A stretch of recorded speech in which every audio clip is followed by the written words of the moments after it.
அவங்க மேலே வழக்கு போட்டதில் அந்த திவ்யா கலட்சிக்கும் மற்ற கார்த்திக்கு மற்ற ஆனந்த் 3 பேருக்கும் பிணை மனு தாக்கல் செய்து நாளை விசாரணைக்கு வருது. இன்றைக்கி பிணை மனு தாக்கல் செஞ்சுருக்கிறோம். இந்த திவ்யா கலட்சி வழக்கு சம்மந்தமான உண்மை என்னன்னா, இந்த திவ்யா கலட்சிக்கும் அதுக்கப்புறம் அந்த திவ்யா கலட்சியை அவங்க யூடியூபர்ஸ் ஒரு திருச்சி சாதனா, இந்த ரவுடி பேபி சூர்யா, இந்த உதயா சுமதி இவங்கள இந்த அதில் அந்த வழக்கில் 3வது அக்யூஸ்டாக இருக்கக்கூடிய சித்ரா இந்த ஃபேமஸானவங்கள பூராமே என்ன செய்யறதுன்னா, அவங்களோட தேவையில்லாத வீடியோஸ் எடுத்து அவங்கள ப்ளேம் பண்ணி பிளாக் மார்க் பண்ணி காசு பறிக்கிற வேலையை அந்த சித்ரா அவங்க பண்ணுவாங்க. இந்த இதில் திவ்யா கலட்சியை அவங்களுடைய மார்க்கெட்டை குறைக்கிறதுக்காக அந்த வழக்கு ஒரு வீடியோ கிரியேட் பண்ணுறதுக்காக என்ன செய்கிறாங்கன்னா, அவங்க சிறுவத்தூரில் இருக்கிற அத்திக்குளத்தில் கார்த்திக்குங்கிற ஒரு அக்கா வீட்டில் வீடியோ எடுத்துக்கிட்டு இருக்கும்போது இங்கே அங்கே உள்ள சிறுவர்களெல்லாம் ஒன்று சேர்த்து அந்த சிறுவர்களை நீ திவ்யாவை எதிராக நீ ஒரு வீடியோ நான் சொல்கிற மாதிரி நீ செஞ்சேன்னா உனக்கு அதிகமான செல்ஃபோனு மற்ற பைக்கெல்லாம் வாங்கி தரேன்னு சொல்லி ஆசை வார்த்தைகளை பைகளை சொல்லிவிட்டு அவங்க இருவரும் அந்த வீடியோ போலீஸ்க்கும் எனக்கும் தான் தெரியும், வேறு யாருக்கும் தெரியாது. அந்த வீடியோவில் இருக்கிற உண்மைத்தன்மையை மறைச்சு அதில் அந்த இதெல்லாம் மறைச்சு அந்த வீடியோவே சித்ரா தான் இந்த பசங்களை செட் பண்ணி வீட்டுக்கு பின்புறம் சன்னல் வழியாக தான் அந்த வீடியோ எடுத்துருக்குறாங்க. யாருமே திவ்யாவோ கார்த்திக்கோ அந்த வீடியோவை நேரடியாக எடுக்கல. அந்த எஃப்ஐஆர்லேயே சொல்லியிருக்கிறாங்க. பசங்களெல்லாம் ஒன்று சேர்த்து இந்த மாதிரி ஆபாசமாக சீண்டல் செஞ்சதாக எஃப்ஐஆரில் முதல் தகவல் இருக்குல்ல சொல்லியிருக்கிறாங்க. அது மாதிரி எதுவுமே கிடையாது.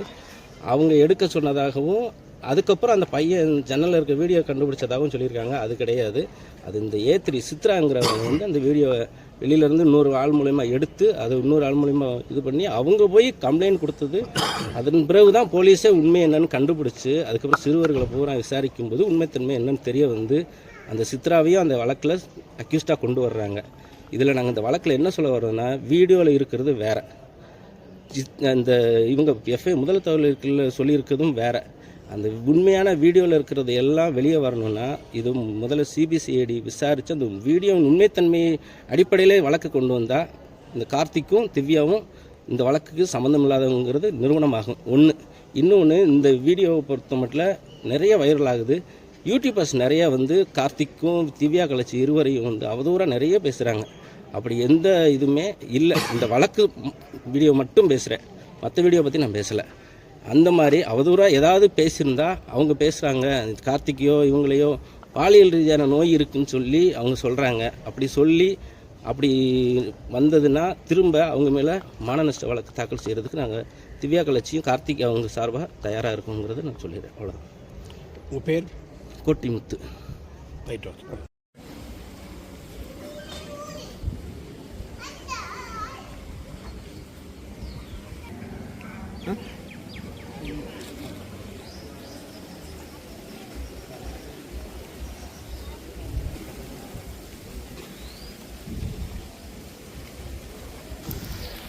நாங்கள் ஷார்ட்டாக சொல்லியிருக்கோம்.